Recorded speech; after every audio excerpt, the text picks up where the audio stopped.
پہلا سرا جو آپ پکڑ سکتے ہیں وہ رجیم چینج کی کارروائی سے. اس لیے رجیم چینج کی انکوائری کرنا اتنا اہم ہے کہ اس کے علاوہ چارہ نہیں ہے، کیونکہ وہاں سے آپ کو صحیح اندازہ ہوگا، صحیح پتہ چلے گا کہ یہ جو کیریکٹر اس میں انوالوڈ ہیں ان کے مقاصد کیا تھے، ان کے بیرونی لنکس کیا تھے، کیا حاصل کرنا چاہتے تھے.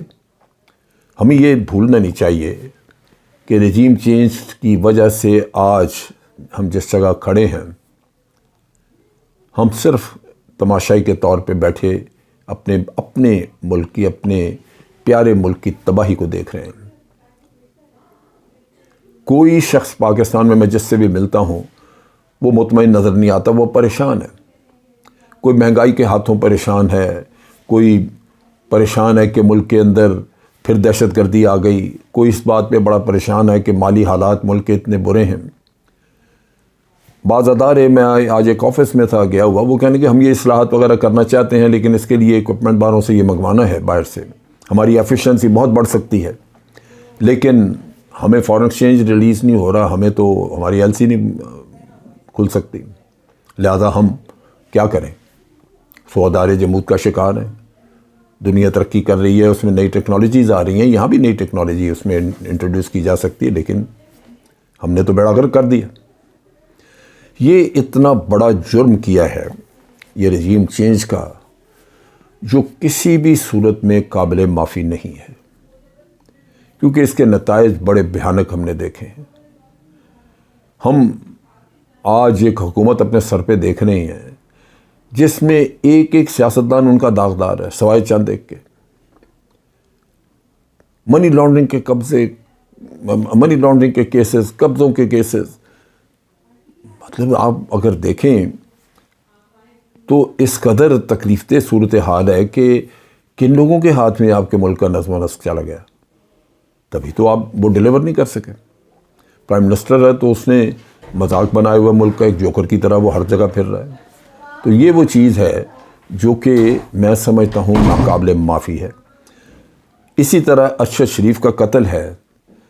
ارشد شریف اگر ایک عام آدمی بھی ہوتا تو بڑی سیدھی سی بات تھی کہ اس کی والدہ کسی کو معاف کر دے، اس کی بیوی بچے معاف کر دیں وہ ایک الگ بات ہے،